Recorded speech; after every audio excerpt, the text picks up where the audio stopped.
we have this right here, so you can stay near the podium. It's also like the main focus. So it's gonna be Q&A, Yeah. questioning. We gotta grab the mics. Oh, we got it.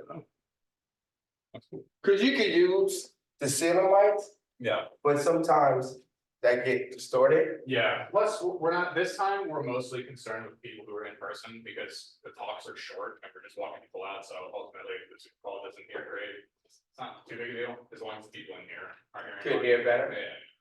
So these are the people who's in on the Zoom. Yeah. If someone out here is talking, they have to use those mics Sit here. to hear attendees. Are those already linked in? Because usually, oh, okay. Because I was gonna say usually. Oh, yeah, you can do that. This And this can help even. this is dramatic that we can have like a line of people coming up like it's a convention. Yeah. Oh, I'm so excited to be here. Yeah. All right, I'm gonna get my presentation set up on here.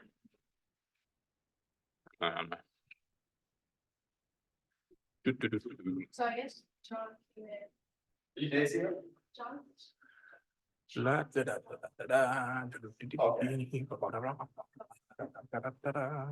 Which is good. That's why I'm on the third floor. They kicked me out the bed. Sorry, man. You know, they had the groups. So one of the group came in there. It wasn't on our schedule. So I will be there working on one of the TV. They should be pretty, are you pretty good now? I should be fine. Oh, those are my engagement photos. Let's have April pop back in. I just want to check everything with her once, but I'm pretty sure we're good. Okay. Yeah. Yeah, because once you get the PowerPoint and everything up, Yeah. you're in great shape. Yeah, the old pictures. But So you have all the old pictures. I thought this was the new pictures. New picture. These are, Oh, sorry, you're right. yeah, I just got these from the website. But you get. So John is gonna come over and I don't know if 357 is even available. I gotta make sure they're not coming in there.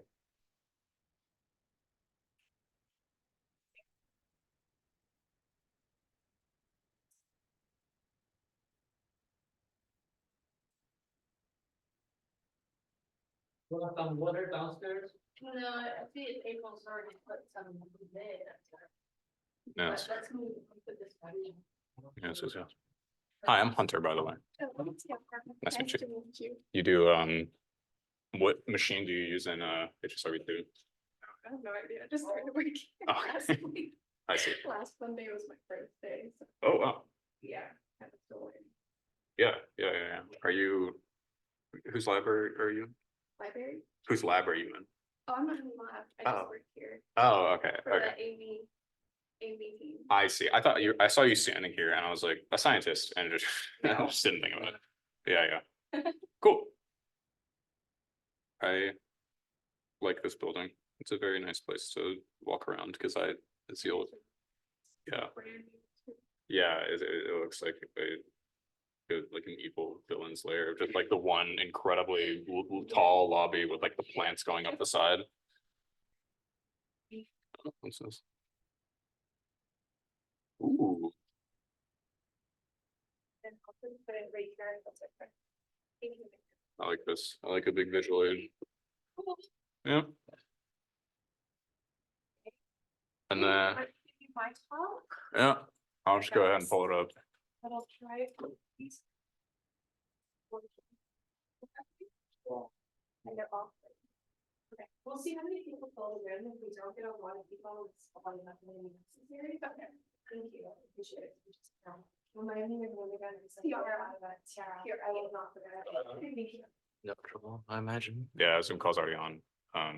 Wonderful. Yeah, I'm not, I know he's here. I'm up in N600 right now. I don't know. if I'd say 357 is just- available. Yeah. yeah, but like a monitor. headphone, I can just check. see if sound works and see if anyone has a question. No.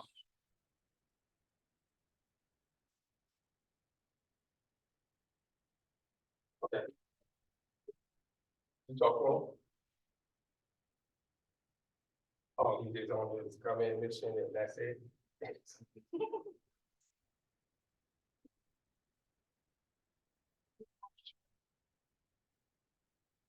this September. Alright. I'm gonna go downstairs and check to see if 357 is available.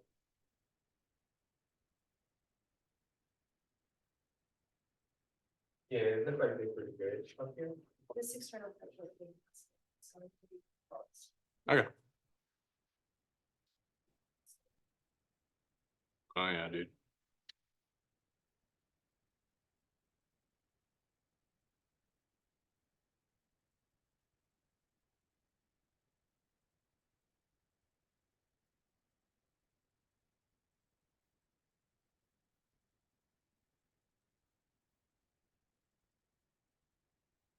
Where do you want me to put it?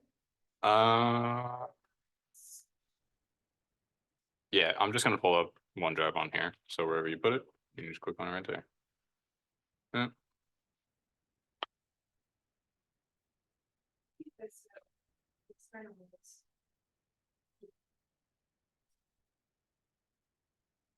Right, it's on there, it's underneath, documents, events, and then HSRB Open House. Documents. Oh, okay, there we go.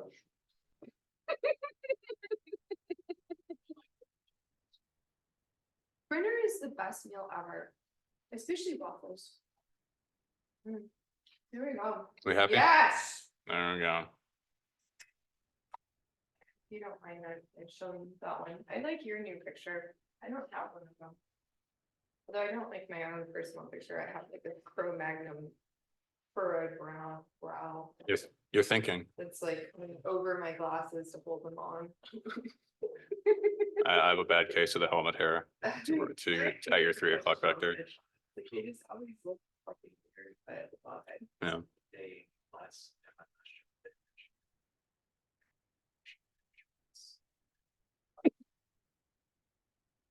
It's gonna capture everything wrong with your face. Yeah. Resolutions.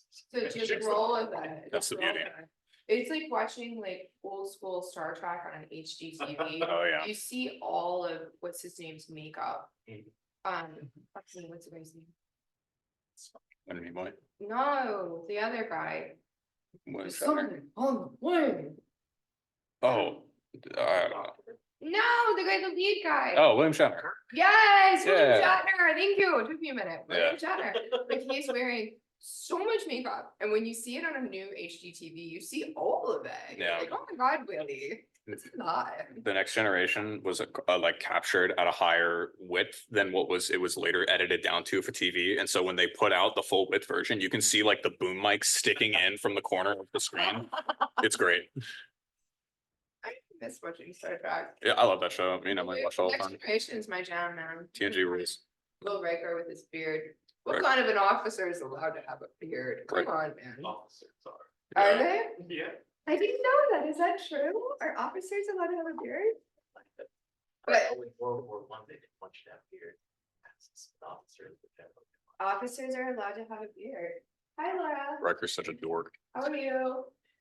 That's You how he wanna does hear it. a funny story? Oh, yeah. He, My PowerPoint entirely crashed. I couldn't open it. Oh, no. And I had 15 minutes to redo it. So I sat in the back of my lab, I took a couple deep breaths and then jumped in. And it's good, it's gonna be great, but yeah, it happened. I know, Oh, yeah. I was so worried about something like balloons. Hunter, I'll have to get you your donut holes for the next date as well, okay? Cause I just was not gonna stand in line for donut. holes. Laura, I'm feeling it. you're on thin ice, I okay? just want to feel it. There's some cookies in your area and you feel it. My visual example will now be me like looking at out of focus light coming from the bubbly cans. Buble, I'm sorry. Yeah. It comes from the buble region of France. Personal stock, but you share and take them back later. Okay. I'm a boobie. Yeah. I'm still open more from cell biology. I actually have a big case in the back of my car that I bought this morning, but I didn't want to hurt my back again this Yeah. morning, which I already did once. And I'm like, Okay. screw that. So I Okay. just said, hey, Liz, I don't want to hear water fat. I don't know if we need a microphone. but- Nah. Okay. Yeah, he said it's for the people like, who are giving like asking questions, but I was just like, yeah, for the most part, we just repeat. You just what have comes to into this meeting. enunciate. You just have to enunciate. Elocution. Yeah, I was doing- it probably is, but can you check this one too? Yeah, that was working. Oh, great. Gave them a tour. Oh, great. So I can just walk around. Yeah, I sent him to, HSRB one to put out cookies, but. Yeah, he texted me that We he made was like Spartan, and I showed him preview. Hey, so can you hear me when I'm like over here? It's gonna say HSRB two or one. Okay, then I'll keep it to like over here. You can barely hear, so you think we should have a microphone? Can you hear me with the microphone on there? Yeah. Is there? This one is on. I wonder if there's a way for me to like turn it down just a little bit though, because it's pretty like Hold on. crazy. It's fine. Because part of my talk is actually a chalk talk. You're saying like, okay, go like Beyonce, don't put your mouth on it, but just like here. That would be better. Can we do that? Can we cut Yeah, them? probably. Yeah. Let me see. Go Team ICI. It's because I actually have a chalk talk over here, which probably will not be seen on Zoom, and that's okay. Because I don't know how many people are going to be joining on Zoom. I'm going to still talk. I need to send out the Zoom link real quick again. Everybody.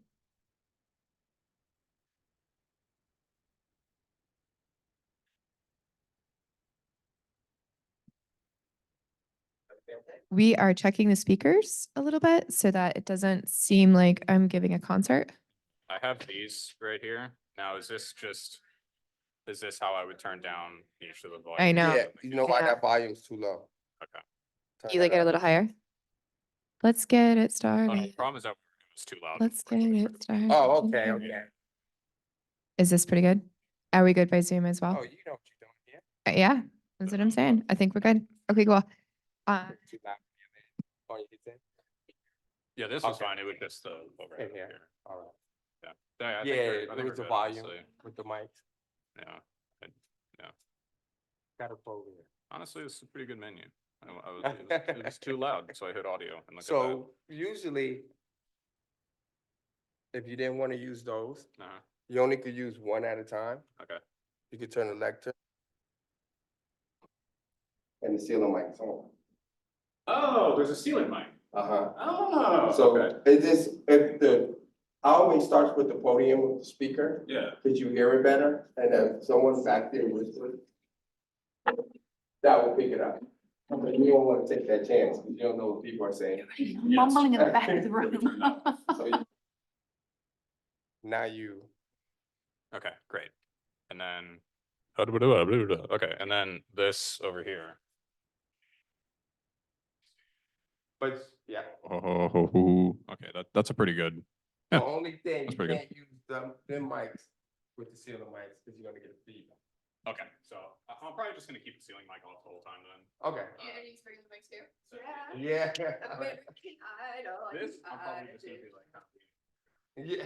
It is always weird, and I'm a very like running around person, and it's hard for me to just stay in one spot, like, you know? Yeah. Like that. Okay, It's just too official. that's just another way I'm just letting you know if you ever come up. Yep, I You appreciate can it. do it that way too. make Yeah. sure. Make All right. sure. Thank you You're all both. both on All right. There's me. Okay. Oh yeah, there's one last thing I want to grab from downstairs.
Hi, Karina, I have this on the ceiling.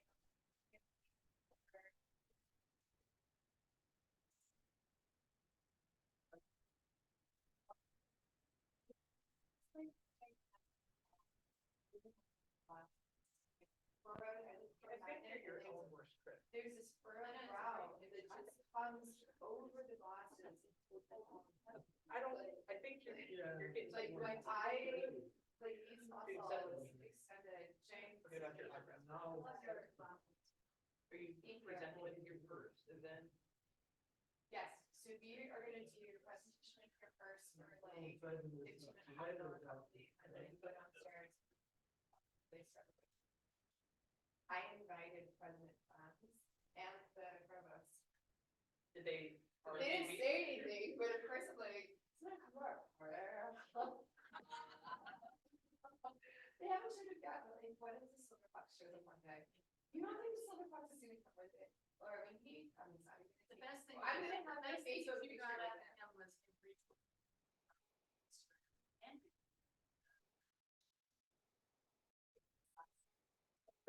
I've got it.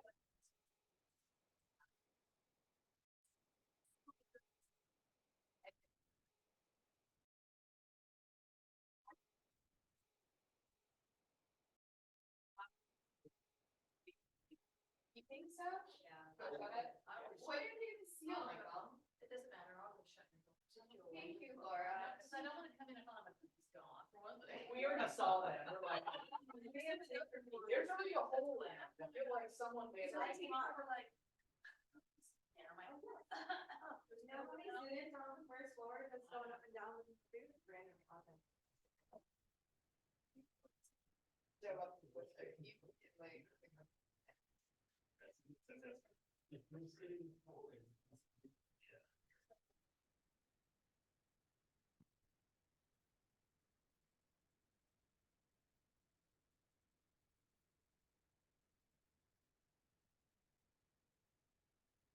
Let's mute us.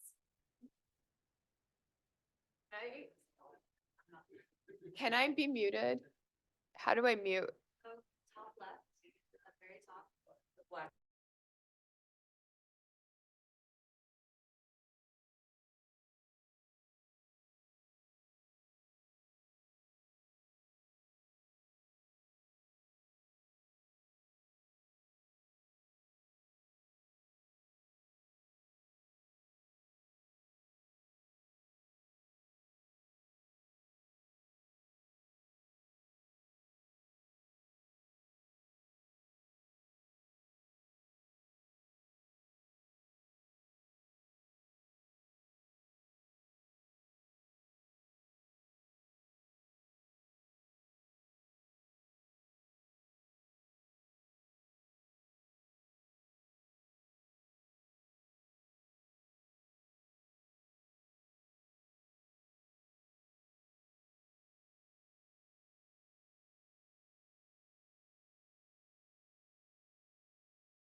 Test, test, test.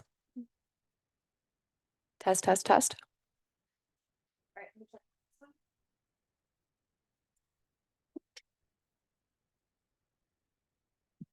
Check, check, checking.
Yeah, it's actually been kind of a question.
There's water over there.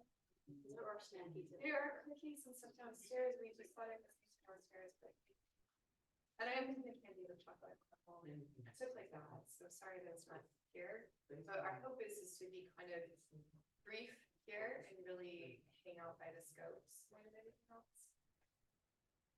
We'll just give it maybe another 3 minutes, if that's okay, and then we'll start jumping.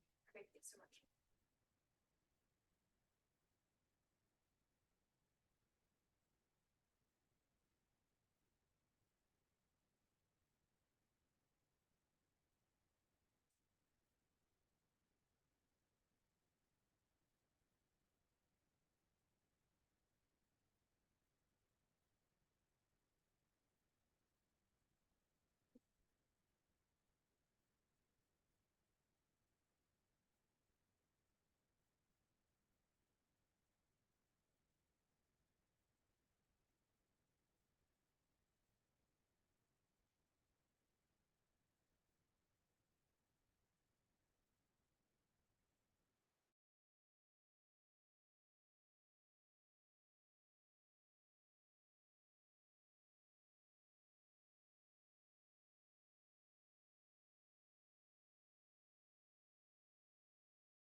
A lot of other people, way too many to mention. But through the hard work of really just April is over here really slaving really hard to get this core location up and running for everybody so that you can use it with ease. And we have a beautiful location. If you have not seen it, please come by. So we wanted to showcase this.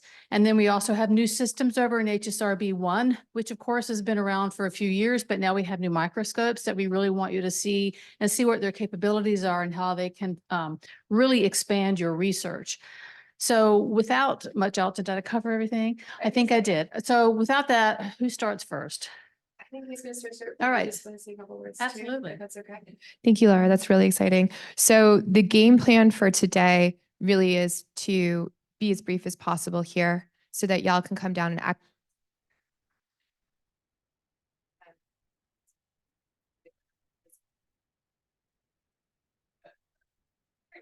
I'm not speaking in America, but I will get there, I promise. Hello. All right. I feel like Mariah Carey here. Okay. So what we're going to do is we're going to give a brief presentation of the specs of these scopes, and then we're going to go downstairs. We're going to have Hunter take it over with HSRB I. What I want you to keep in mind is that HSRB II is a brand new fancy facility, state-of-the-art technology, et cetera, but so is HSRB I. We have new microscopes over there, and the majority of people's needs day to day in terms of lab needs for microscopy are actually fit better with a lot of the microscopes at HSRB I. So we're going to go through that, talk about which scopes are a better fit for your experiments, et cetera, and then go from there. So I'll just go ahead and pass it over to Hunter. Thanks so much.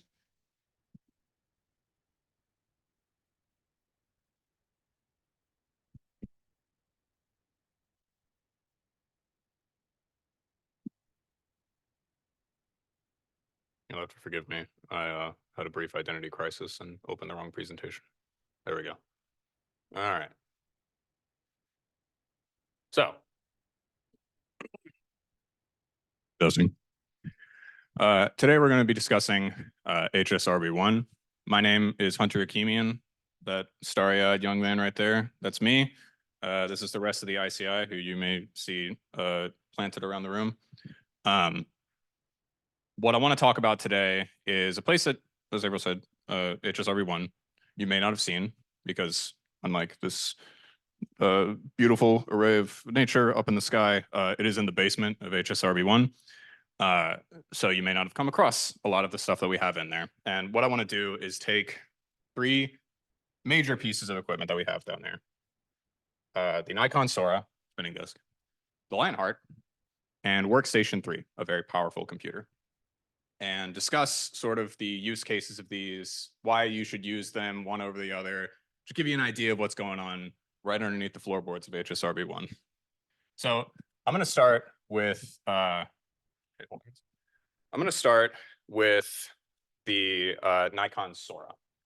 And to understand the value of the Nikon Sora, you need to understand the value of a confocal microscope. What is a confocal microscope? Well, to understand what a confocal microscope is, very briefly, let me explain what wide field is. A wide field microscope is you're getting it's the most basic form of a microscope. When you were in like a biology class and someone handed you that one self-contained like microscope that you just put on a desk and look, and it's all going right into your eye, it's a wide field microscope.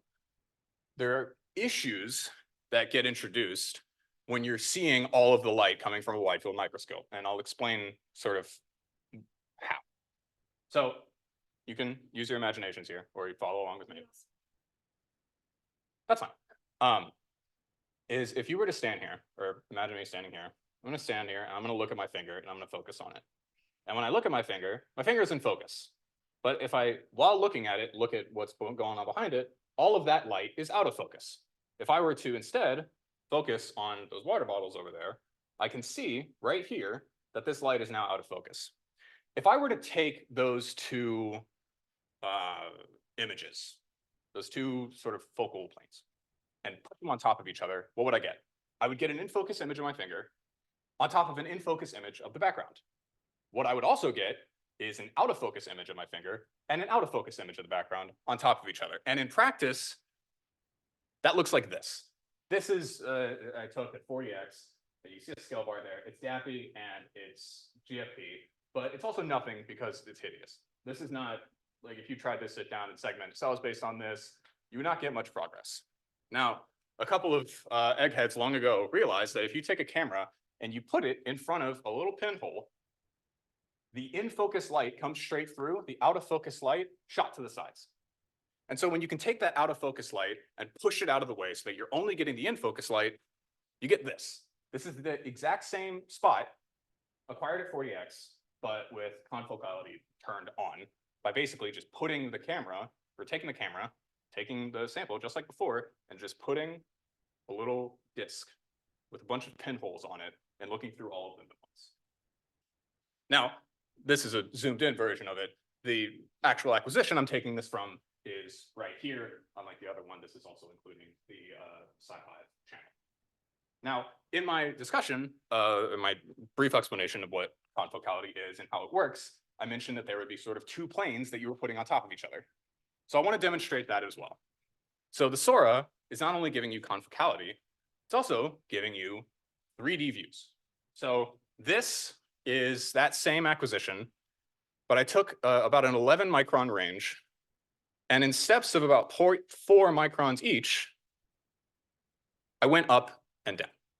So 0.4 micron steps over like 5 microns down, 5 microns up, ended up being something like 30-ish steps layered on top of each other here to demonstrate a 3D view. Now, anyone that's ever used a single pinhole confocal knows that this would take a very long time, because when you take a camera, you put a little tiny pinhole in front of it, and you only look at the stuff going through that pinhole, unsurprisingly, your field of view is mashed way down into one tiny point. And so when you want to acquire something like this, oh, whoops. When you want to acquire something like this, what do you really do? You're like having the camera scan across this area, scan across this one, scan across this one. If you wanted to take that same Z-stack on a single pinhole, if you're familiar, you would know that that could take anywhere from like, 30 minutes to an hour. What's special about the Sora is that it uses something called a spinning disk, which it's so elegant and beautiful. We have a single pinhole. It lets us see things, but it goes a little slow. How do we make it faster? Well, you take a disk, you put hundreds and hundreds of those holes on them and spin it really fast in front of the camera. And so all of the light is passing through pinholes, but the whole field of view is still there. So instead of taking on the order of hours, this was acquired in like 2 minutes.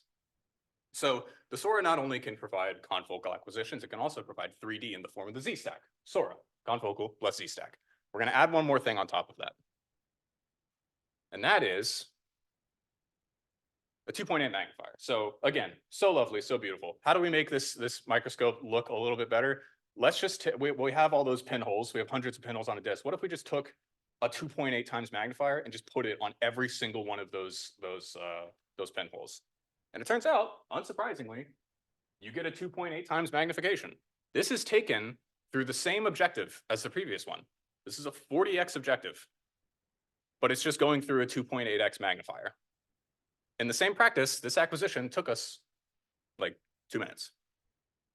We're not done yet. There's one more Sora magnifier on here, and that's the 4.0. Same thing. I'm looking at the same spot. I'm acquiring, this is an 11 micron range and about 30 steps. There's our Z-stack. And this time it actually took us around 4 minutes. And that's not immediately intuitive. It's 11 microns, 0.4 step size. Step size stayed the same. It's not acquiring over, it's acquiring over the same, camera field of view. Why would this take longer? And I'll show you. So what I'm showing you on next is max intensity projections of these. In my demonstration earlier with the finger in the water bottle, this is when you take that stack of images and you compress them into one plane. If you're not familiar, a max intensity projection is basically you take everything in your plane or in your Z-stack, you take the highest intensity across the whole thing and you put them all onto one plane. So if you had like a big stack like this and there was like a cell here, a cell here, and a cell here, a max intensity projection would show a flat image of just 3 cells next to each other. I do this so that we can see sort of a simple way of seeing the full information gathered in each of these Z-stacks. The comparison to be made between these from 40x to 112x is pretty clear, right? This looks like a 240p YouTube video. This, far more in focus. This, the transition isn't as clear for resolution. If you were to like go into it and measure your pixel resolution, you would find that this one's significantly higher. You're not necessarily always going to see it. That's another discussion. But an important thing to note here, look at 2 spots and directly compare them. Let's say this one right here and this one right here. Might be kind of hard to tell, but this is actually significantly darker. And there's 2 reasons for that, 2 possible reasons. And they're both relevant to the sort of give and take of when to use a Sora and when not to. So basically, as you get brighter as you get larger in your Sora magnifiers, your light is spread thinner. And so your sample's getting darker. And so to get the same intensity, I'm having to take the laser intensity or the exposure time in some combination and increase them. What that looks like is 1, going back to my previous slide, the acquisition took way longer. And 2, it was darker, either as a result of just the phenomena that I just explained, or the fact simply that to get it at a higher magnification and to see something that's now dimmer, I've now shot more light onto a smaller area, bleaching the sample. So there's a give and take here, but ultimately what's good to note is that on a relatively weak objective of 40x compared to something like a 160x, you can acquire at a very, very high resolution on something that is not much different in your practice than just acquiring on a basic confocal. It's a button on the software. So enough about that for a moment. What I want to talk about now, the last thing I want to discuss with the Sora is the camera. And this is taken with a bright field image. This is about a 1 minute long acquisition. I'm just going to let this run for a minute. I'm just going to explain a couple other things. So yes, this is a machine that has bright field on it. Oh, sorry, to clarify, these are tubes with little blood cells flowing very slowly through them. We had a couple users have a really cool setup where basically they had a slide that had these 3 channels going through it, a syringe of blood on one side and a little container to catch it on the other. This was so that they could unwire it. We can do bright field. The limit is that the confocality setting, the confocal setting of the SORA requires lasers. What that means is that bright field isn't an option. So whenever you see a bright field acquisition coming from the SORA, just keep in mind that it was acquired in wide field. We're coming up on the end of this video now, and when it finishes, or when it's almost finished, I'm going to tell you something kind of funny about it. There's something a little off kilter going on here. And the answer is that I lied to you. This is not a 1 minute long acquisition. That was a 1 second long acquisition taken at 363 frames per second. The people who have this set up are using it specifically so that basically they can take this, this Atlanta traffic machine right here, although it's going much too fast, and slow it down so that they can see the trajectory of one blood cell at a time. I want to see where this blood cell right here is going, and I can follow it with my finger because I'm acquiring on a camera. That is unbelievably fast. So that's as much as I want to say about the SORA right now. I could go on for a very long time because it is oh my goodness, it is a crazy machine. But I want to talk about the other stuff. So I just went on about how crazy and amazing the SORA is. And now we're going to go into the Lionheart. And it sort of begs the question of SORA is so good, why use the Lionheart? The Lionheart is basically like, well, for one reason, the Lionheart is a much more, as you can see, just visually, kind of toned down microscope. This is a whole lot going on. You're going to have a crazy fast camera. You're going to have confocal settings. You're going to have super resolution. The Lionheart is more appropriate for, you don't need all of that stuff. What you need is like, I have a 96 well plate. I've got some either fluorescent or bright field samples in there. I want to put it in there and image all of them at like 20x in wide field, because this is only wide field, and come back when it's done.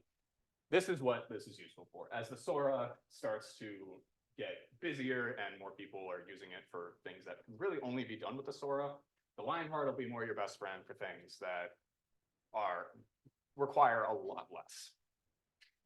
The other thing that the Lionheart can do, and it's actually one thing that it has on the SORA, quite simply, is color.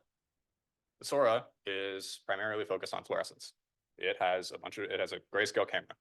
Perfect for fluorescence, horrible for when you're trying to do like H&E, right?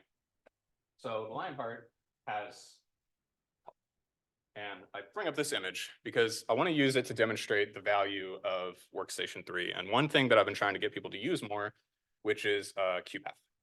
So anyone that does H&E, for the most part, when someone comes to me with an H&E image, I know exactly what they're going to ask for, which is, I want to see how much area is this color versus how much area is this color, either between the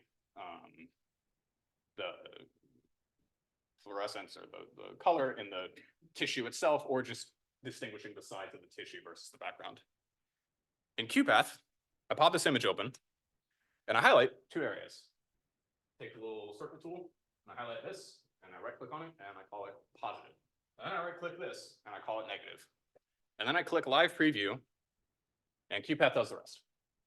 These are now objects in the software that you can double click on, and on a nice little table at the bottom, it'll tell you your average fluorescence. Importantly, it'll tell you the area, and you can actually break this down further. So if I wanted to come back to this image and try and, differentiate the blue and the red here, I would zoom way in on the image, ideally get a slightly higher quality one, and then distinguish background, blue and red.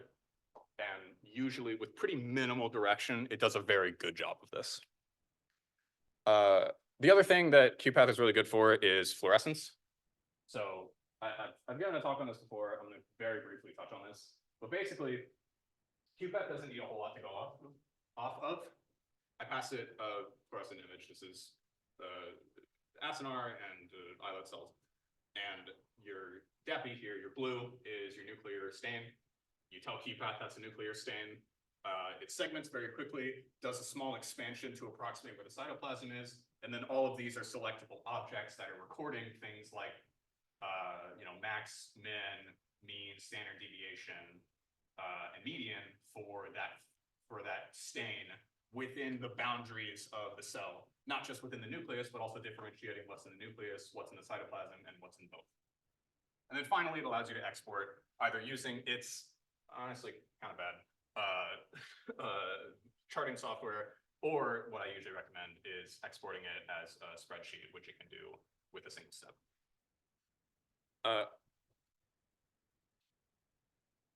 Okay. I'll stay over here.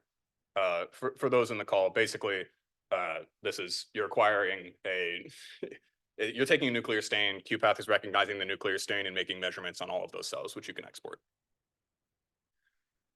So wrapping up here, I just wanted to say one more time. The three major things we have going on down there. The Sora is definitely the big man in town. They can do a lot of really incredible stuff.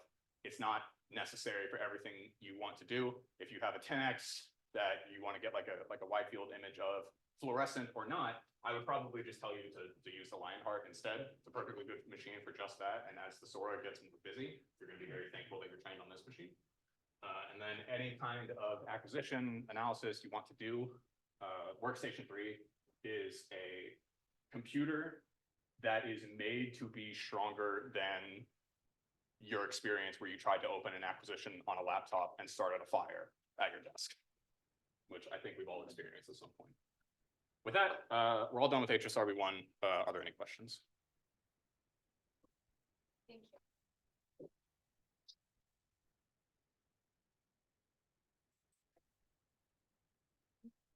When we're using this one. Yes. Can you put on mine for me? Okay, I think everybody can hear me now. All right, I'm genuinely happily surprised by how many people showed up today. Thank you. And I'm just going to briefly go a little bit through HSRB II. I am going to talk very briefly on a very general scale about all of our scopes and just kind of whip through it. All right, so I use this, is that right? Yeah. Okay, let's see if we can get this party started. This is our first time within this room, so thank you for your kindness and consideration on this one. And let me see if I can get this clicker to work. No, I'll use a mice as well. So what I want to show here, and I'm going to get a little bit nostalgic here for a minute, and I'm just going to take a few minutes, is the amount of work that went into this building is astounding. And this building was created and thought of during the pandemic. And if y'all remember the pandemic, it was a crazy time. We were sending out emails, and I would say the turnover was about 1/3 to 1/2 of employees within a lab shifted, left, went to new places, etc. There was huge issues in terms of when we could receive things, how we could receive things, if things were being held up, when can we get into the building, all of this stuff. And I'm just briefly mentioning this to say, thank you to the amount of people that were involved within this process.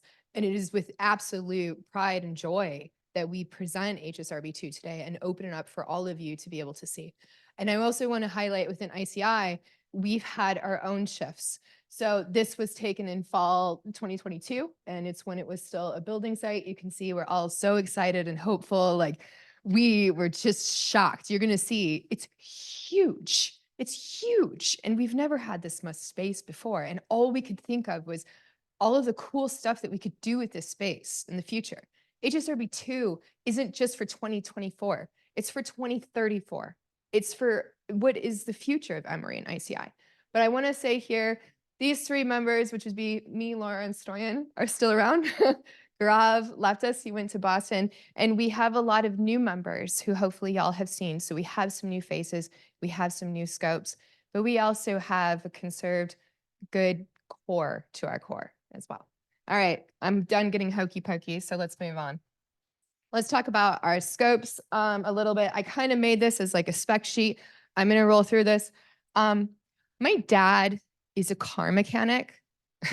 So I literally, and my brothers actually are all mechanics too. I have another brother that works on boats, and I have another brother that works on airplanes. And I like to say to my family that I have a shop because I do have a shop and I have very expensive equipment within my shop. My equipment's more expensive than theirs. Well, maybe not. They do some pretty crazy stuff with boats and planes. But the way that I try to rationalize all of these different performance pieces of equipment is by giving it an analogy of a car. I think it's easier just of a relevancy to understand it. So now that I've explained that, I'm just going to jump right in.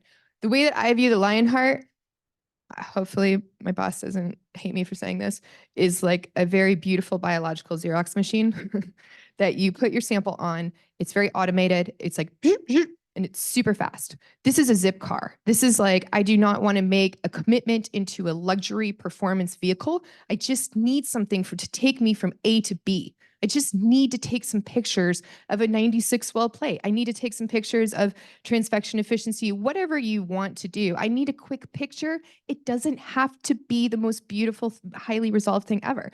And I have to say, when I was looking at the specs on this, I hope this is correct. These are our objectives. You know what I was actually really excited about that I've never seen on a scope before? 60x air objective. So that means that you can move around these surface areas without having to deal with dragging that oil with you. It gives you a huge amount of flexibility. And it's the same thing of 40x air. 40x air is standardly what pathologists use on slides because they just don't want to goop up all their slides with a bunch of oil. Makes sense. You got a bunch of clinical samples you want to process. This is a pretty good one. I'm going to show you another one later on that's good for clinical samples as well. All right, so shout out to the zip car. Next one is mine at HSRB II. I would call this one, the Thunder Whitefield is analogous to the sedan. So it's a really nice vehicle that you can drive. And pretty much most people will like the sedan the best. The sedan is just going to take live cell. It's going to do a really nice and easy job. So we have like an incubator that sits on top of it. You can put your stuff in there. We can do 96 well plates. We can do little tiny plates. I can't do a big Petri plate. Sorry. Happy to talk about plates. Happy to talk about live cell. Live cell is my jam. It's actually my favorite thing to do because it's just cool. It's seeing biology in action. And what else do I want to say about this? It's got the standard lights that every scope pretty much has. I'm going to tell you this, except for my Lamborghini, which I'm going to introduce later. Pretty excited. Most scopes you can do blue, which is DAPI 405. Green, some people call that FITSI, GFP, whatever. Red, people like to call it Tritzy, red Tritzy kind of channel. And then people like to get in a funky like M Cherry red in there, but I don't know if I count that all the time. And then there's the 640 starting to become IRs out there. And most, all of our scopes, I think, can standardly do those 4 major color lines, and that includes this scope as well. This scope can do 750, so hot right now. It's like the new, more far IR, but it's not as intuitive at shooting it. Just the setup of the software, I'm going to tell you it's more of a bear. I wouldn't do 750 on this scope. And I'd like to talk to Leica about that another day. But just efficiently, it can shoot those 4 colors really nicely. And basically, you have to flip a prism in order to do the 750. So it's not as tight of a ability to do it as quickly. All right, moving on. The Ferrari. Laura and I were debating about what to call this Sora because back in the day I was at Winship and I was obsessed with the Crest spinning disc confocal, and I used to call it my Ferrari because it's fast. It takes a quarter of the time that you're going to spend on the confocal. And as a person that spent hours and hours on a confocal shooting great Z stacks and full things, being able to cut my time into a quarter was a huge deal for me. So we're talking about 6 to 8 hour acquisitions taking an hour to half an hour to shoot. That's insane. That's absolutely insane. And I'm just going to say this, I'm going off on a tangent real quick, but like bear with me. Do you know what the most expensive reagent is within your laboratory? Your people. Absolutely hands down your people's salaries and your people's time. Your time is incredibly valuable. And for you to take something that's going to be more efficient just makes more sense. And I would say standardly people that like the confocal will be happier on this machine because of the time factor. And the other part about it that I like is, and I'm going to tell you the people that won't be happy, by the way, but I like this Sora, and he talked about this, Spencer talked about this. All you have to do is push a button and it goes up 2 times magnification, 4 times magnification. You can get super resolution on the fly. You do not need to have fluorophores with millionaire's photon budget on that. You do not need to have a stud microscope. You do not need to have structured illumination microscopy. It is literally like a fun little button that you push for super resolution microscopy. How crazy is that? So not only is it a fast Ferrari, but it's got a little something underneath the hood too. This one can do live cell. It's actually really probably my favorite live cell microscope. I think it's a really great one, especially if you want to do that quick zoom in inset shot. You do a nice little live cell blah, blah, blah, over time, and then you do that slam super res inset shot, and it's great. All right, moving on. Let me know if there's any questions. I know I'm going a little bit fast, but I know I want to get you guys to actually see the machines. Mama's Lamborghini. So the Leica Stellaris, this has a bunch of stuff on it that's saying all of the different specs about it. But I actually would like to kind of like do a chalk talk to the side to talk about this a little bit, because there's some new parts to this particular confocal that y'all are not used to. It's got, let me just say though, standardly underneath the hood, it's like a normal point scanning confocal, but the scanners on it are very, very, very sensitive. Normally when you're on a confocal, hopefully I'm speaking to confocal people out there, you're on a confocal and you go back and forth and you adjust the gain or the HV, and then you do a little laser, then you do a little gain, then you do a little laser, and you go back and forth and back and forth. On this one, you can use like 1 or 2% laser, and the detectors are so clean and so good at detecting the signal that you can just increase the gain HV on the detector and it will detect the signal. It's beautiful. It's great when you do not want to photobleach your sample. You have a really precious sample that's a clinical sample you want to come back to again and again and again. Having these amazing like detectors to be able to see that signal is just through the roof. All right, so I am a hyperactive person, so I'm just going to go a little bit white light laser. I was going to do a little chalk talk, but we'll work with it. What are the laser lines on this system? Whatever you want. There is a laser that's 405, and then there's a white light laser that goes all the way from the 400s all the way up to like 800, something like that. So you can dial in whatever number that you want. So if you're coming into this, and I'm telling you how you can drive it like a Lamborghini, but you can also drive it like a sedan. You can just say, I need these particular channels, and it will load those channels, and it's not a problem. But you can use opal dyes. You can use these weird RNA dyes. You can dial in whatever laser line that you want it to have. You can do up to 7 to 8 channels. But let me preface this a little bit. There are 5 detectors on the system. Doing 5 channels allows for you to do very fast imaging. For the microscopists out there, I'm going to tell you that's called line sequencing. If you want to go more than the 5 detectors, you have to go to frame sequencing, which is significantly slower. So it can do 7 to 8 channels, but you are taking a hit on how difficult that is. I would tell you, if you want to see a lot of things at one time, go 5. And then work your way up if you really need to go with those other further ones. And I understand sometimes specimens are very, very precious. You want to hit it with everything you possibly can at one time. So it makes sense that you can flex on this performance vehicle with that. FLIM. This is my chalk part. Most people don't know what FLIM microscopy is. This is really the Lamborghini part. And I think the only people that have really opened it up in the engines in that way have been chemistry people.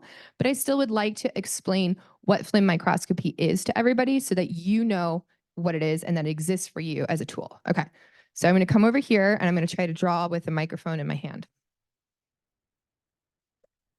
The idea is on a detector, at least mine, you are detecting pixel intensity values with a range of values from 0 to 255.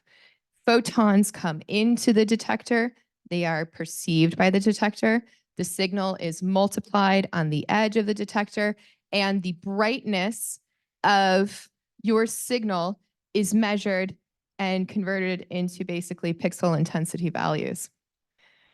The cool thing is, so let's just go ahead and call this physical property brightness. Stoyan, jump in on this if I'm wrong. Stoyan's my physics homie. Okay, so the other amazing thing about this detector is it also can detect speed. So the arrival speed as the photon is coming in, ping, ping, ping, Why do I care about that? Well, for y'all, it's if you have something that's autofluorescence like RBCs, red blood cells. If you have something like that, you have something that has the same wavelengths of light. The detector is seeing the same wavelengths of light, but they have a different speed of arrival because they're different fluorophores. So you can actually remove autofluorescence with these specialized film detectors. The other thing that you can do, shout out to Jack, is you can look at like different things of protein turnover, different things of the molecular biology based on the fluorescence and the fluorescence intensity. So this is people that are doing flim fret, like lots of cool and fun experiments out there for like the serious like microscopists. Okay. So moving on. This is the Miltenue Blaze. It's not quite the last scope, but almost there. Laura and I, again, were debating what car. I finally went with a crane because it has a really specific job that it does really, really well. All it does is shoot Z-stacks. That's it. Like you put in a super thick sample, and I don't think I have a video on this. I'm so sorry. You put in whole tissue imaging is what this is. Cleared whole tissue imaging. I've given numerous talks about this. I'm happy to talk about it with anybody that wants to. You have a whole brain, a whole liver, a whole whatever tissue that you're interested in. You have your antibodies in there. The tissue's cleared. How difficult is it to clear? Man, it's not like 4-star Michelin cooking, but it's not exactly like microwave dinner either. Like it's a little something in between. You got to know what you're doing at the bench. Okay. So you're clearing this sample. It's a large sample. And the speed of this machine comes from the fact that it is a light sheet. And I'm sorry that I'm not looking at you. I'm going to draw, but I'm going to get chalky talky again. What is light sheet? So traditionally with a microscope, you have light, the light path is coming directly out of the objective. So the light is coming, if it's epi means below. Epimetheus was pre-thought, okay? So below, the light is coming this way. And then the objective is actually then perceiving the light back down and then goes to the detector and the whole 9 yards through the system. So the way that a light sheet works is it actually has a sheet of light. And I know none of you are going to get this, but it reminds me of the 1980s Total Recall. So it has a sheet of light that goes through the sample, and then you have the objective.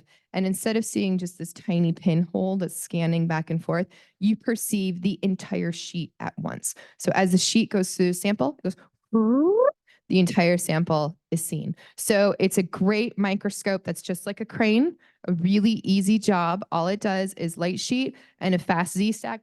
And I think it's actually probably the simplest microscope I've ever used because you can't do anything but just a simple Z-stack on it. And that's also 5-color. There's a 750 if you like the IR. And they ask everyone to stay away from the 405 because on really thick samples, you're going to have deflection of light with those short wavelengths. And finally, keep your eyes peeled for the Zeiss Axio scan. I went a little bit goofy with the spaceship on this. It's from Wally. But the Zeiss Axio scan is a 12-slide holder that we're getting in June. It holds 12 slides. Now, the reason why I did this Axiom spaceship isn't just because I'm a huge Pixar fan, which I am, but it's also because I think this is the future. The future for microscopy is going to be automated. The future is going to have AI. You're going to put your stuff on there. It's going to automatically find it. For this, it finds the automatic tissue detection. It does a Z-stack. It produces a Z-focus map so that you can adjust if there's differences within the slide and the height of the slide. And then it gives you this gigantic bulk output. So you have to, contact my friend Stoyan and ask about how to perceive all that data. Everybody thinks they want a lot of data until you give it to them. And this one has 5x, 20x, and 40x air objectives. So just standard. I think this is kind of on the same order as a Lionheart in terms of really easy usability, et cetera. But the resolution on this is through the roof. And we decided to go with the Zeiss because it's like BMW. I mean, this is a really great brand. And we're super excited about this scope that's coming. So that's going to be coming in June. I'm going to give some stuff. And I have to say, Storian, I'm really sorry that I forgot the workstation. But I should say that we have this amazing workstation. It's very inexpensive to use. I should say that core facilities in general are offset, and we are subsidized by the School of Medicine. We have, subsidies in terms of different departments of Winship, pediatrics, etc.